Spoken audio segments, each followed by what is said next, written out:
wants to go from 42 feet to 62 feet from your junior year to your senior year? We're gonna talk about it in this video, so check it out.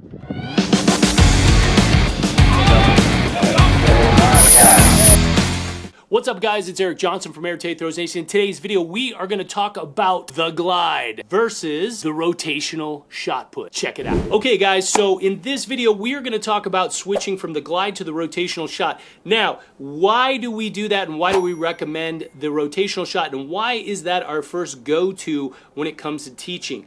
Now, here's the thing and how I used to teach the glide. I used to start out and teach the glide, and the idea was learn the glide, then learn the rotation because you learn how to hit the shot. However, I've coached gliders. I've had multiple rotational throwers. I've had that have been very successful. We've had national champions, state record holders, all that kind of good stuff. They all used our throwing chain reaction, our 6 pillars. And we had a 69.7 thrower and a 72.3 thrower that were gliders when they began who converted the rotation, and we had another thrower who was a 71.8 who had never glided. So you've got this thing where do you need to start with the glide or do you not? Good question. So one of the things we now teach at our throwing camps, we teach day 1 is discus, day 2 is rotational shot, where we build on the principles that you learn about the 6 pillars in the second day. Now, there are key differences, and when we look at this and we look at the glide, well, what are we looking at? It's really simple. It's a very simple linear line, and you have a shorter path that the shot put travels on.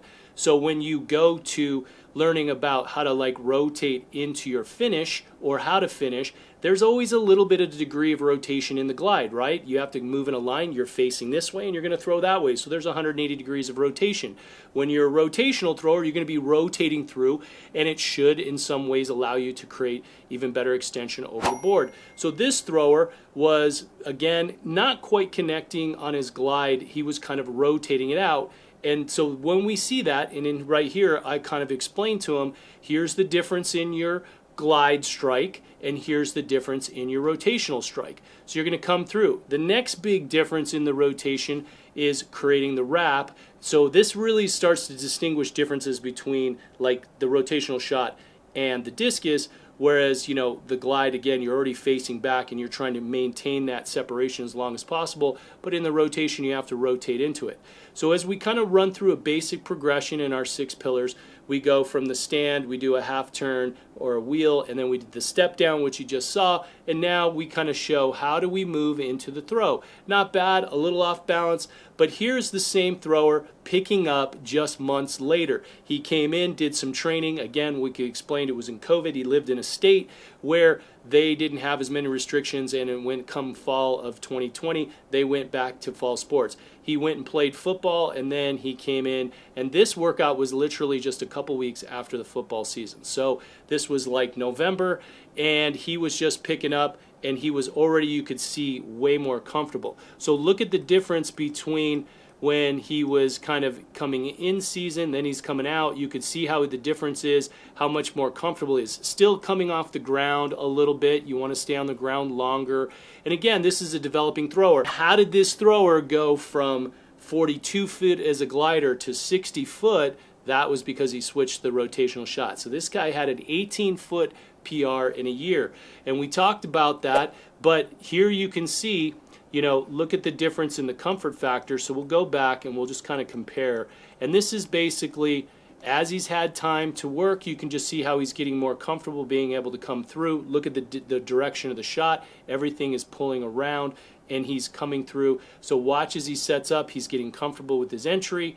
And again, you can see the distances were improving and the throw. So when you look at the difference between where he was with the glide, how much he has to learn, and how much time he needs to spend learning the rotational throw, learning the right way is the key. Not everybody's going to improve 18 feet, especially if you're not learning the right things. So this thrower actually, which we find with our system, yes, it's a plug for the system. Of course it is, because structure is everything, and every little detail that you put into every training session matters so much. So you don't want to spend time on things that are not yielding better results. Recently, I just came back from a camp that we had done in the Midwest. A really great, great turnout. We had an athlete who had glided, spent a year on the rotation, only improved literally like 2 feet, or threw around the same distance actually. So he spent all this time, went back to the glide, and then jumped up. His PR improved 3 feet, which is still not a whole lot. But he came to the camp and we showed him in how our 6 pillars work and how we break everything down, how we work throwing progressions. And now this athlete, who has a really good, nice punch on the shot, was feeling much more comfortable in his rotation, moving very slow and throwing pretty good distances, still shorter than he was able to throw in his glide, but he was fatigued from 2 days of camp and positions were really good. Okay, so here's the thing. What did we do and why would we change? Couple of tips for you guys. One of the things, if you kind of naturally turn out of your glide, you kind of are suited more, like you might be more comfortable for the rotational shot. Now, one of the things that we talk about all the time is at our camp specifically, we say, why are we going to spend the day and go to the rotation? Because it offers you greater potential. You know, on the men's side at the world level, there's basically like one glider on, and that's it. There's other gliders in other countries, but the top 30 guys in the world, they're all pretty much rotational throwers. There's one glider left in the world, and he's one of the greatest of all time, Dave Storrell, but he's also an older athlete now. He's not throwing the same distances, and the number of young throwers all around the world that are throwing big distances and the kind of jumps guys are making, you're seeing that with the rotation. Guys that are not the biggest dudes ever, like Zane Weir of Italy. The guy's pound for pound probably one of the best throwers in the world. And so it just goes to show you that, you know, 6'4", 246 pounds, and he throws 71 feet at the Olympics. Could he do that as a glider? I don't think so, and I think Zane would be one of the first people to tell you absolutely not. So the rotation offers you the most potential. There's really key differences on how you go through the middle, like I said, compared to the discus or even the glide itself. And so as you go through and you learn key movement points, you learn how to line up and strike that shot.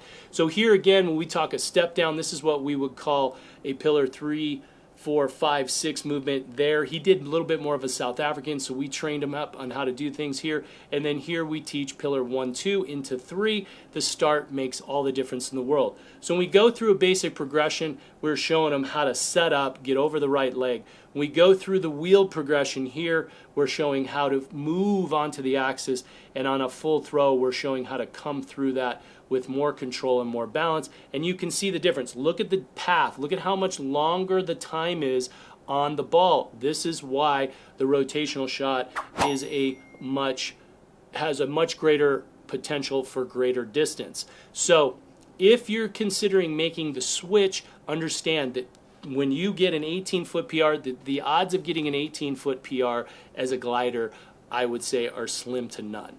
I would say as a rotational thrower, our personal club record is 17 feet. We had a kid go from 45 to 62.6.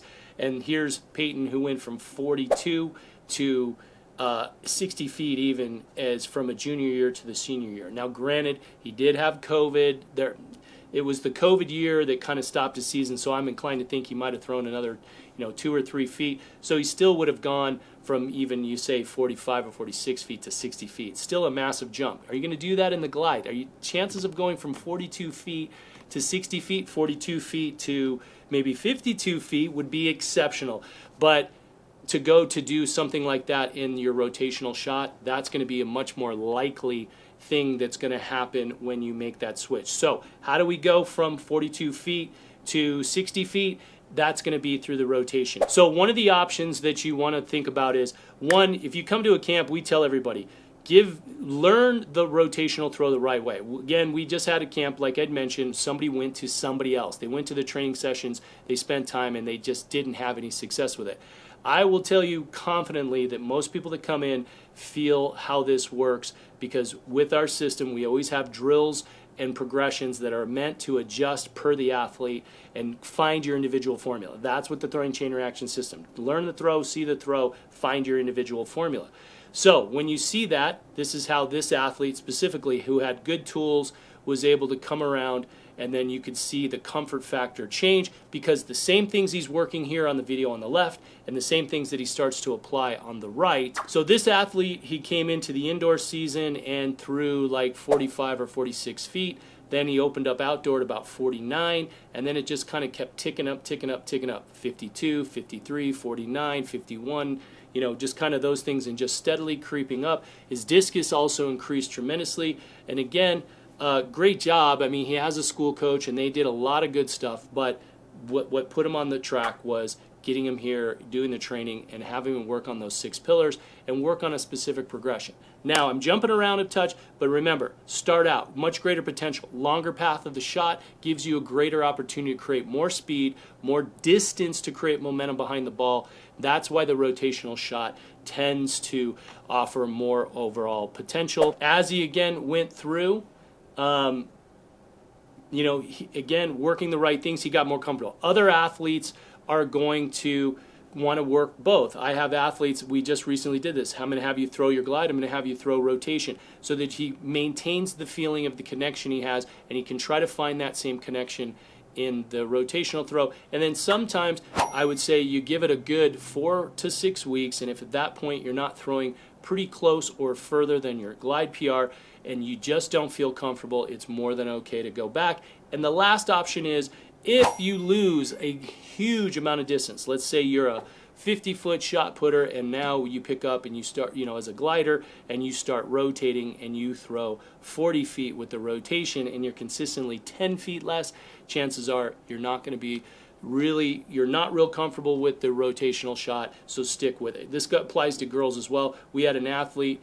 that coaches had sent in a video now. She could throw 38 on a glide, 38.5 as a freshman, but could only throw about 31 or 2 on the rotation. So I said, well, name of the game is to throw further. Continue to work both, because ultimately that rotational shot's probably going to offer the best potential. But right now she's much more comfortable in throwing distances that are much more competitive as a freshman. So continue with the glide, continue to work on the rotation, and this is going to be a good way to keep her mentally pumped and engaged and everything else. So any rate, this is how you go from 42 to 60 feet. I would say always go with the rotational shot, give it the right amount of time, do the right things, and those two combos usually lead to big results. Remember, if you have questions about the throwing chain reaction system and how to better train and get more out of every training session, check the link in the description below. Do all that fun YouTube stuff for us. If you like the channel, support us, likes, thumbs up,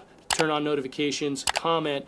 All that stuff helps us out to be able to keep bringing you guys videos to help give you good information to put you on the right track. And be sure to check out our camp events. Links also in the bio. And we'll see you guys on the next video. Take care.